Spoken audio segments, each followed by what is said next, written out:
How's it going, guys? I'm back with another review, and we're going to be looking at another Shantae game. Shantae's Risky's Revenge, to be exact. So this is going to be the PC version, the director's cut version to be more specific, with some added features. I'm a really big Shantae fan. You know, ever since playing Half Genie Hero, I've really got into the Shantae game series, and so we're going to be taking a look at the second game in the series. After an 8-year hiatus, Shantae returned from her only appearance on the Game Boy Color and came back on a variety of platforms. I don't have a physical copy here of the show because the game is not available on the Switch or any console that I own in a physical form. So, we're going to have to dispense with me waving around the physical copy like I normally do in the intro. So we're going to get right to the review. Guys, I hope you all enjoy this one. Now, if there's one thing that draws me into the Shantae universe, it's gotta be that great big personality that these games bring to the table, and Risky's Revenge, the second game in the series, is no different. There's one thing about this game that irks me, though. It's very short. When you think about it, very short in length. Definitely feels shorter than Half Genie Hero. But even with that said, I like what Shantae Risky's Revenge does in such a short time span that a lot of games can't get done in 40 hours. And that's really hold your attention span, really immerse you in the game, and keep you entertained with the characters, with the gameplay. They're spot on gameplay. These are wonderful controls, great visuals. This is a more pixelated look. It's more akin to something that you would see on the SNES or the Sega Genesis. Of course, it does look better than that. It looks more high res, it looks more defined, and there's no way they would have been able to pull this off in the 16-bit era, but it is 2D, and it gives you that effect, it gives you that retro feel that I love about the Shantae series. But as much as I like this, you know, Half Genie Hero's got it beat in terms of looks. There's just no way you could beat that quasi cel-shaded Saturday morning cartoon look that Half Genie Hero brings to the table. But I still love this art style. I love pixel art. Pixel art has a very special place in my heart. I grew up with pixel art, so there's no way that I could turn a cold shoulder to it. And in retrospect, when you look at this game, and the only other appearance that Shantae had made previously was on the Game Boy Color, which, by the way, is an astonishing looking game, and I'm still making my way through that game as we make this review. So this was definitely a real treat to see Shantae, you know, on the big screen. And I played this one on the PC. Because usually I would do this on a console, but I don't have a Wii U, I don't have a PS4, this game is sadly not available for the Switch, and it's not on the Xbox consoles, so my only option was to play it on the PC. Now, I could have played this game on my 3DS, but I'm not going to be playing this on a handheld, and I wouldn't even be able to do this review if I did, and I wouldn't be enjoying myself as much on my 3DS as I would on my glorious monitor on my PC. So, of course, I had to choose the PC version, and lucky for me, the PC version is the director's cut version. So the story is pretty simple. Risky Boots, Shantae's pirate nemesis, returns from the first game in the series and wreaks havoc on the town. She steals a magic lamp, which they just think is an ordinary lamp, but of course it's not. And Risky Boots needs to be stopped, so Shantae sets off on an adventure to stop her, and the mayor of the town fires you as the guardian once again. I'm beginning to see that this is a running gag in the series, and I think it's actually quite hilarious, and I think it's quite charming, to say the least. You could always look forward to Shantae losing her gainful employment in every installment of Shantae. Though Resky may have the prize MacGuffin, it turns out that the lamp is powerless without the 3 magic seals that are the key to unlocking the lamp's power. How do you get the seals? Well, you gotta go through 3 different dungeons. And how do you get to the dungeons? You traverse a Metroidvania style map. See, this is how the Shantae series started. It actually was a Metroidvania style, as I explained in my Half Genie Hero review. And this is how the developers envisioned Shantae. So, Half Genie Hero was quite jarring to some. As I said, it was my first Shantae game, so it wasn't jarring to me. But I really like this style. I think in some ways I prefer it. I do like the dungeons, you know, I like that in a game. It all started back when I played the Legend of Zelda series for the first time. There's just something about going into a dungeon and completing it and defeating the boss at the end that's oh so satisfying. It's very different than in Half Genie Hero when you're just going through levels. But I like both styles. I just think that the dungeons works a little bit better. I think that for some reason, it just works a little bit better with this style of game, with the item collecting. Maybe that's just the Zelda fan in me. Maybe that's just how I grew up, you know, expecting these type of collectathon style games. So, you know, I feel that Shantae really feels just a bit more comfortable in the Metroidvania style. Now, to elaborate more on the Metroidvania design, it is an interconnected map. The dungeons are connected to the overworld, and you run around in the overworld, and this is how you basically navigate the whole game. Now, one of the reasons also why I did not play this on the DS is because there's no warp points. Can you imagine running all over the place? There's a lot of backtracking in this game. You got to get items, you got to talk to certain characters, you got to go back to certain dungeons after you pass them for the first time because you can't enter them. And that, I think, would get pretty damn annoying. But I like that this map, you know, overall is not huge. There's not really a lot of areas. It is a short game after all. But what they do in this world that is provided within the 5 to 6 hours that it takes to complete the game is quite a bit, and I really like that. You know, it's kind of a minimalist approach. The shocking thing here is that there's only 3 dungeons, but when you put that you know, next to all the back and forth, collecting the items, going and talking to people, you'll spend a fair amount of time, but it is a relatively short game. I completed it fairly quickly. It was about, I think I clocked in about 6 hours on this game as being my first and only playthrough so far. But as I said, I don't feel that a game needs to be overly long. This has been a complaint with certain people who have played this game. They said, oh, it's too short. But as I said, I would prefer to have a good short game than a long subpar one. And Risky's Revenge is definitely not subpar. I like the way how these dungeons are designed.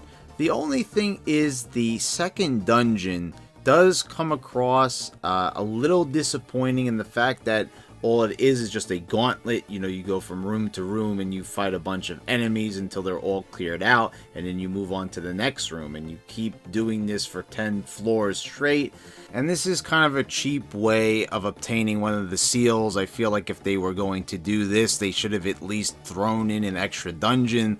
But from what I've heard, there was a troubling development during this game's development cycle, so it's understandable. I think we're lucky that we got the quality that we ended up with in the end. It's just that the game left me wanting more, and having a gauntlet, this kind of feels almost like a bonus mode, kind of like a side mission, but it's actually a mandatory part of the game's main quest, so it kind of feels a bit cheap, I have to say. But the dungeons that you do get are pretty good, and I really like Hypno Baron's dungeon. I love how you could change the orientation by whipping the statue's eyes. I really like it. It was, a labyrinth. It was a mystery, and figuring out the solutions to these puzzles was really fun and intuitive. So I gotta really tip my hat to them on this one. They kind of screwed us on one dungeon, but Way Forward really came through with this one right here, I have to say. And speaking of Hypno Baron, this game is the first game in the Shantae series that introduces the Barons themselves. You get Ammo Baron, you get Hypno Baron, you get Squid Baron. The only Baron that doesn't appear is until Pirate's Curse is Techno Baron. And this is the turning point for the Shantae series when we were introduced to a new set and a cast of colorful characters that really improve the overall feel and charm of the Shantae series. So it was really great getting to see Ammo Baron for the first time, seeing his first appearance. And Hypno Baron is definitely more serious here. I definitely like how they loosened him up in Half Genie Hero and made him more of a comedic character. And Squid Baron is just a total whack job. He's against you in this game. He teams up with you at the end in Pirate's Curse. He's a nice guy that's depressed, and then he turns on you again. And then in Half Genie Hero, he's back to being a bad guy, but he's more of a goofball, but he always was a goofball. So I like how they keep on changing up Squid Baron. He's really conflicted. I mean, but when you think of the Shantae series, you wouldn't think of deep, conflicted characters, but you do get that with Squid Baron, kind of. Now, what I really like is Ammo Baron's story arc and how it leads into the next game, Pirate's Curse, because the mayor at one point sells the town, Scuttletown, to Ammo Baron, and you see how nicely that rolls into the next game. So once you start up Pirate's Curse, you get to see what comes of that story arc, and I love that foreshadowing. I love that lead-in that they did. That's just excellent storytelling. And even though, this is not a big, grand story that you'll remember for ages and ages, you'll remember the adventure above all else, but it's not like it's a great, well-told story. But this is a really clever piece of writing, and I really enjoyed what they did here with the character. And we'll talk about that a little bit more when we get to Pirate's Curse in a future review. Now, the gameplay is spot on, the control is simply amazingly smooth, but the one thing that I have to say, I enjoy the combat. Using Shantae's hair as a weapon is still fun. You get to purchase some upgrades for yourself. Not a lot of upgrades after playing Half Genie Hero and Pirate's Curse. This was actually the next game that I turned to, and it really was kind of disappointing. The lack of features when it comes to combat, and also the transformations. You only get 3 transformations in total. You get the monkey, you get the elephant, and you get the mermaid. But in the Game Boy Color game, the first game in the series that preceded it, you had 5 transformations altogether. What gives? I mean, this is supposed to be a more advanced Shantae game with better graphics, and I feel once again, just like with that dungeon in the desert, I feel really cheated. Now, I really like the introduction of the mermaid. This is my favorite transformation. It also was in Half Genie Hero. I just like the look of it. It looks a little bit different than it does in Half Genie Hero, but I like it. I like the swimming gameplay. The mechanic is good. I like the stage also, which also returned in Half Genie Hero, which kind of shows that Half Genie Hero kind of repeated the same thing. As you're headed to Risky's lair, you're shooting bubbles at oncoming enemies. kind of looking back at Half Genie Hero, I don't know, they just totally lifted that scene out of this game. Yeah, I guess there's a callback. I mean, I think it's a little bit early for a callback at that point, but anyway, you know, more, just like one more. They could have put the Harpy in here at least. You know, that would have been cool to at least have a flying transformation of some sort. You know, I know it wouldn't really fit into the gameplay so much with what's offered up, but you know, just after being exposed and spoiled to all those great transformations and features, and when you have more of something in a previous game, when you get less of it in a future title, it really is quite disappointing. Now, despite my criticisms that I may have, there's way more positives in this game. Fantastic art style, great gameplay, and oh my god, once again, that soundtrack.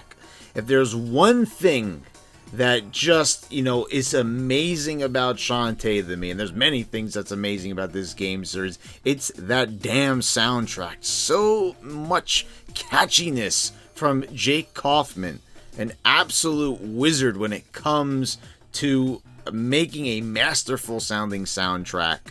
And I'm going to play my favorite track from the game, and that is the forest theme. This is just such a chill, laid-back theme, and I really like the groove. It really spoke to me, and here's a little sample for you guys.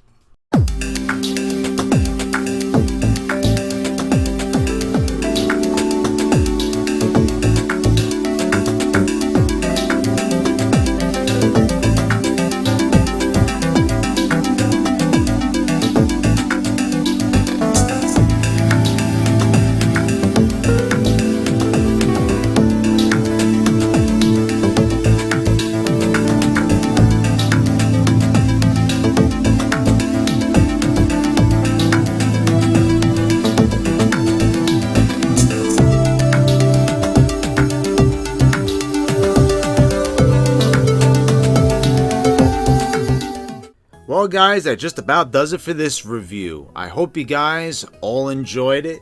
I actually pre-ordered the Seven Sirens, the new Shantae game for the Switch, the physical copy over at Limited Run Games. So I'm very excited to sink my teeth into that new Shantae experience. But guys, if you haven't subscribed, please do so already. We're going to have lots more game reviews to come. Click the bells to get all notifications when I post those new videos. I want to thank all my patrons, and guys, thank you all for watching. I'll see you next time.